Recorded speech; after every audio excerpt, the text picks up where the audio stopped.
Hi there, students. We are almost done with chapter 2. You guys have done such a great job.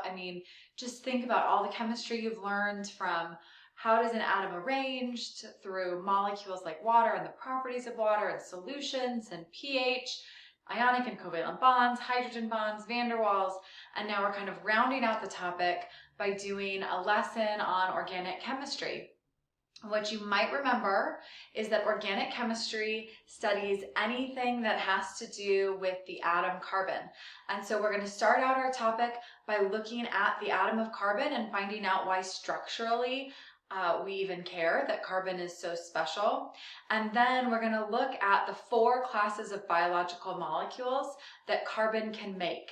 And because carbon is so uniquely special, it is able to participate or to be the backbone or the central atom in 4 totally different but all essential biological molecules in our body. So our chemistry that we've been learning, this foundation we've been learning, is now plugging nicely in to the biology that we will be studying for the rest of the semester. So we're going to get started with carbon. Carbon has 4 unpaired valence electrons. So we're going to start this whole process out by just drawing carbon together to kind of get a picture of what it all looks like. So carbon's atomic number is 6, which hopefully you remember means that it has 6 protons and 6 neutrons in its nucleus. It also has 6 electrons, so it has 2 in the first shell. And then remember, it can have up to 8 after that, but we only have 4 more. And so 1, 2, 3, 4. This means that carbon wants to bond with 4 separate things or 4 separate times. So it wants to bond here, here, here, and here. So carbon wants to form 4 separate bonds. Now remember, when we talked about ions, we said that carbon doesn't really like to form ions. It doesn't. Losing 4, gaining 4, that would be really difficult. But what is easy, really easy to do, is to find 4 partnerships to form 4 bonds. And so because of this, there are over 2 million compounds that contain carbon. It is so many different kinds of molecules. And even more so, carbon can do something pretty miraculous. It can also double bond and then have these 2 single bonds. So it can have 2 double bonds, one here and one here. It can have 4 single bonds. It can have a double bond and 2 single bonds. We start to get this concept that the possibilities are endless. And that's the thing about organic molecules, is there are just so many that can be made, which is good news for us because most medications and treatments, they're all carbon-based, and we are completely carbon-based as well. So all of these things kind of add up together to mean that there is a lot of diversity in the atom of carbon. Continuing with that diversity, carbon can form all different kinds of molecules. So once it's formed a bond, carbon can start to link the ends of its chains and wrap them around into circles or branch them off into branched forms. So we're going to look just really quickly at how this carbon skeleton can work. So we're going to look at just a carbon-based compound. So this is a series of carbons all bonded to one another, and these are all carbons here. And then carbon would have hydrogens around it. These are all hydrogens, because you remember, carbon wants 4 bonds. So anywhere that it doesn't have 4, it's going to plug in hydrogens until it ends up with 4. So this is just a standard carbon molecule. The cool thing about carbon, though, is if it wants to, it can take this carbon and it can make this carbon come attached to that carbon. And when it does it, it's going to make a carbon that's a ring of 5. So here's a ring of 5 carbons now. And this is actually the base of DNA. So the structural genetic material of your body is based around this ring structure of carbon.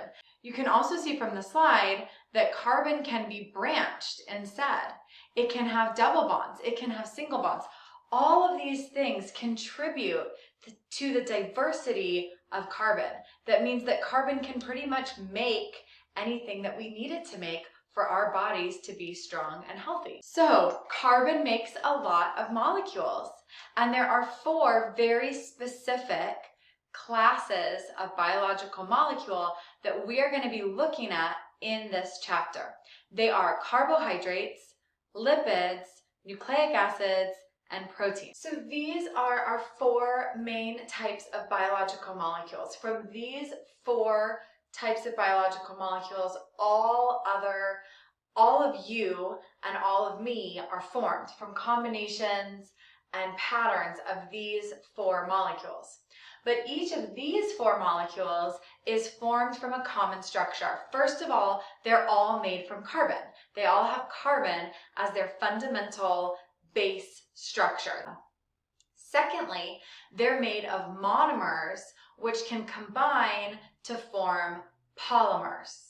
Each of these, like little links on a chain, combines to form the polymers that we use in our bodies. So if this were proteins, carbohydrates, nucleic acids, or lipids, we're going to have a single monomer unit, okay, a single piece, and that is going to bond to another monomer, and they're going to keep going. They're going to make more and more and more. And as they do this, they start to make something called a polymer. So if mono means one, poly, many. So as we add more and more and more onto our chain, we start to make a polymer. So let's turn this into a polymer. So here I've drawn a polymer. This is a combination of 1, 2, 3, 4, 5, 6 different monomers, and it has created a polymer. Maybe this polymer is a protein. Maybe it's a nucleic acid. Maybe it's a carbohydrate. If it's one of those things, the only thing that changes about it is the identity of the monomer and the type of bond that's formed. But we constantly see this idea that we're going to be stacking monomers together in order to make a polymer. And it's done through a process called condensation. If you've ever breathed out on your glasses to try to clean them, what you get on the glass lens is called condensation. It's when water collects. So what's happening in each of these steps, as the bond is formed, water is removed. So in every bond, okay, we have 1, 2, 3, 4, 5 bonds here.